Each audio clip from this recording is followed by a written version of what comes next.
मेरा प्रश्न है कि जब आपने संन्यास लिया और घर रिश्ते नाते त्याग दिए तो शुरू के कुछ महीनों में आपको अत्यंत प्रतिकूलता का सामना करना पड़ा होगा। उन पूरे परिस्थितियों में जीवन भर भगवान पे विश्वास पूरे जीवन भर प्रतिकूलता ही प्रतिकूलता सहता रहा हूं। आज के आप हमें अनुकूल समझ रहे हैं, दोनों किडनी खराब है, कोई अंग ऐसा नहीं जो हमारा दर्द न कर रहा हो। तो बचपन से लेकर अभी तक प्रतिकूलता ही प्रतिकूलता, तो प्रतिकूलता मेरी अनुकूलता बन गई है। समझ रहे हो ना? दुख सहते सहते दुख मेरा साथी बन गया है, इसलिए मुझे अब दुख से परेशानी नहीं रहती। अब दुख, अपमान, निंदा, इनसे मुझे प्यार हो गया है। पूरे जीवन भर चलते चलते मुझे इनसे प्यार है। अब और कष्ट बढ़ता है तो मुझे और सुख मिलता है। जाना है, शरीर को छूटना है। मैं शरीर नहीं हूं, ये नाशवान है। मैं भगवान का दास हूं।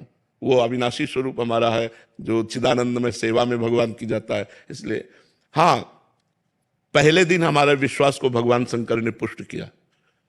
जब मैं 13 वर्ष का शरीर था तो माताजी से कहा कि माताजी हम कल बाबा जी बन जाएंगे।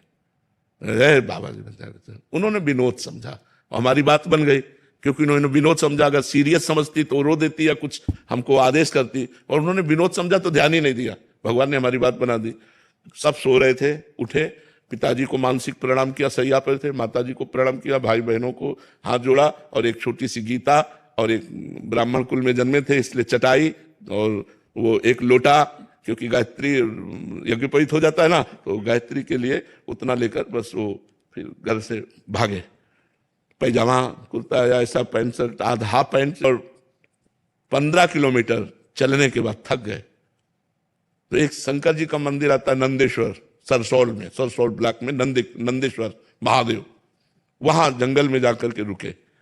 अब जब 12 बजे भूख लगी, क्योंकि सुबह से कुछ ना कुछ घर में मिल जाता था, तो पहली बार हमारे मन में प्रश्न उठा कि कैसे जीवन निर्वाह होगा। जीवन निर्वाह कैसे होगा, कहां रहेंगे, कहां जाओगे। तुरंत हम कहा ये तो हमको परास्त कर देगा प्रश्न। तुरंत उनका भगवान जैसे रखेंगे, हम भूखों मर जाएंगे लेकिन घर नहीं जाएंगे, हर कष्ट सहेंगे। इतने में एक आदमी आ गया, हमारे विश्वास को भगवान ने तुरंत पुष्ट किया। एक आदमी आ गया, उसने कहा बच्चा यहाँ एक सूर स्वामी रहते थे, जानते हो क्या? तो हम कहा हम यहाँ नए आए, हम जानते किसी को नहीं। तो कमंडल खोला और 1 लीटर दही होगा। हमें सब कुछ लगी, हम कहा हम क्यों पी ले? बोले नहीं पी लो, महादेव जी की ऐसी इच्छा है। तो उसी लोटे में डाल के 3-4 लोटा निकला, छोटा लोटा था। और जब वो गए तो 1 लीटर दही में खूब छक गए ना। बस जो ही गए सो शंकर जी के ऐसे पिंडी को पकड़ के खूब रोए कि हमें विश्वास हो गया कि हमारे जीवन का आप पार करेंगे, आप स्वीकार करेंगे। बस।